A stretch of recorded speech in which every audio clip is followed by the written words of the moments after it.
Hello, supporters of Minneapolis Public Schools. I'm here to talk about what happened at this month's school board meeting. This school board meeting was really interesting because we got to see a presentation of the first, what they are calling data dashboard of Minneapolis Public Schools. So because we're a public institution, a lot of our data, most of our data is public. And you can ask for your child's test scores, or you can see the discipline rates of a school, or you can see the average salary of a teacher in your child's school. But it's not always in the most accessible places, and sometimes you might have to go to a lot of places, and you might have to know how.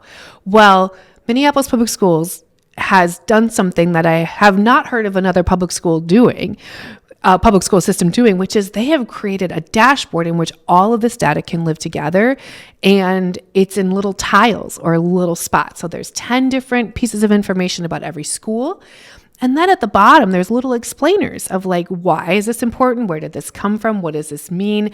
So I would highly encourage you to take a look at that, check out your child's school or a school that you're interested in and see what kind of data you can find. And you'll see we included a little clip at the end, just kind of where the district, a person who developed this named Morgan Hughes is giving the board sort of their first look at the data dashboard. The second presentation was one on the calendar. As you can imagine, a calendar for a public school system as big as ours can be really intense, and there's some changes that are going to potentially happen for next year. The first one is that they're considering removing 3 days from our school year, and they kind of talk about all of the reasons why for that. And then the other change is that they're talking about maybe taking a no school day for election days. There are 22 buildings in Minneapolis Public Schools that are voting sites. And so thinking about all of those strangers and community members coming in and how complex that is for students and for principals and for educators. And there's just some folks that have concerns about that. And so we might change that. We might change that to a no school day.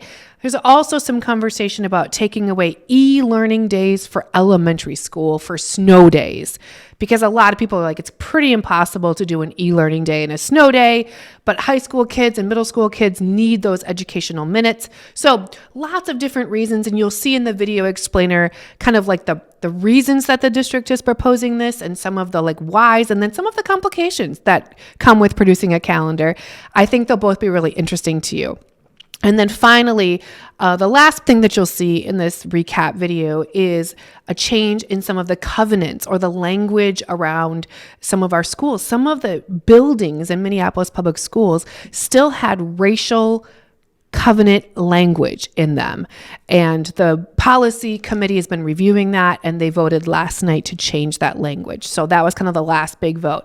Lots of other things happened in the meeting, but I think those are the things that you really want to be watching for. So you'll see the clip of this.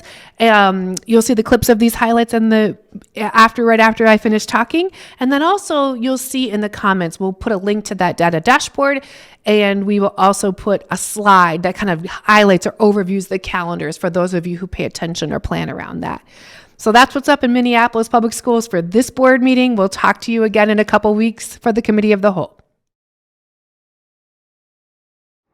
And so the first thing that I want to point out is that this thing is fully interactive. And so as you take your mouse and go over any data, it will show you some interactive tooltips, additional information. It will give you more details about what is being displayed here. The next thing that you'll notice as you're kind of poking through this dashboard when it goes live tomorrow is that there will be these various symbols in the dashboard. You'll have these light bulbs, these exclamation points, and these asterisks. Each one of these gives you really important, detailed information about what is being shown either in the dashboard as a whole or in the individual tiles that are going on in these dashboards here.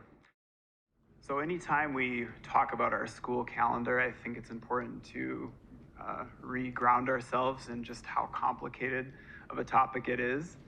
We've got several different things that are coming into a picture here, and they do really fit together like a puzzle insofar as they are a variety of parameters in contracts, holidays, days that we cannot meet in school.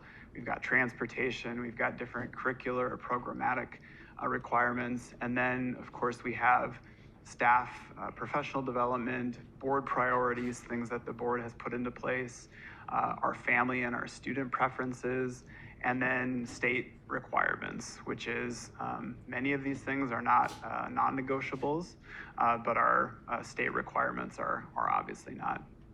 In addition to being kind of a complicated topic, it's also one that matters a lot to people. When you go to school and when you work is something people care a lot about. And so we do hear a lot of feedback about our calendar. I think all of you have received some of these themed feedbacks as well.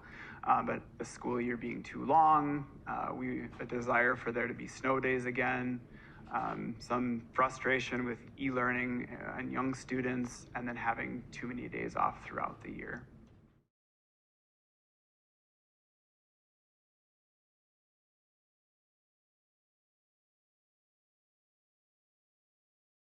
Hear from some students that what's happening out there in the rest of internships or job opportunities are sometimes starting that week where we're still in school. So this could have some potential benefit for those summer opportunities. From a staffing, recruitment, and retention point of view, we have heard feedback that the way our school year is structured is some consideration that potential employees are looking at when they're either choosing to work or not for MPS. We also have our operations team that's trying to prepare buildings during the summer in both the construction project work as well as just the cleaning and readiness that happens. And giving them these extra days in the summer would make that process a little bit easier. At the high school level, as I mentioned, we do have varied length of a school day, and that is creating some difference in how much instruction students are receiving. So we are seeing certain schools that have a longer day, and those students therefore are getting access to a longer, more instructional time. So this would create some of that, which we heard when we were in a space of doing makeup time, that there were questions as to why is our day so much longer? Why are we in that space? And then having a consistent start and end time would allow us in the future to move to having an aligned bell schedule. And what I mean by that is the periods would actually align at a high school. So you could foresee that having benefits for the CTE programs or other district-wide programming offerings. Maybe it's a very specialized course that one school doesn't have enough students to warrant, but if there were students from a few different sites that could all do that course during 9-10, then maybe that would facilitate that course being open. Interim Superintendent Cox just touched on where we're at currently for severe weather. If we did move to this and change the length of our school day and school year, we would be able to have a more consistent approach with regards to severe weather and e-learning. So e-learning would only kick in for elementary students after we had 3 severe weather days where there would be no school and it was canceled. And e-learning would only need to be used for secondary students after 2 severe weather days canceled school. And that wouldn't be school by school, it would be consistent across those levels.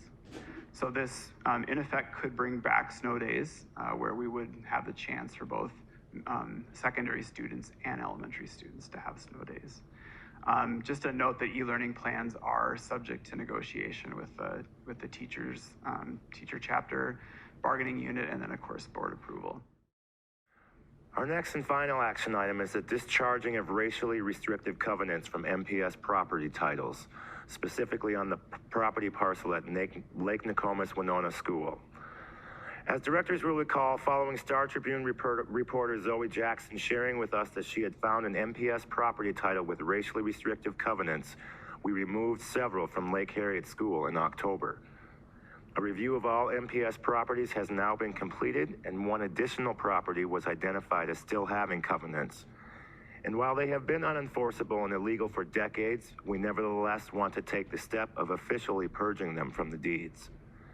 Can I please get a motion to approve this item, which is labeled as 2024-0015? Is there a second?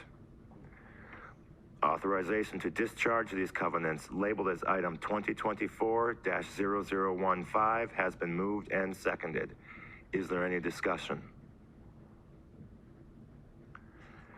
Seeing no discussion, all those in favor say aye. All those opposed say nay. That motion carries and the item is approved.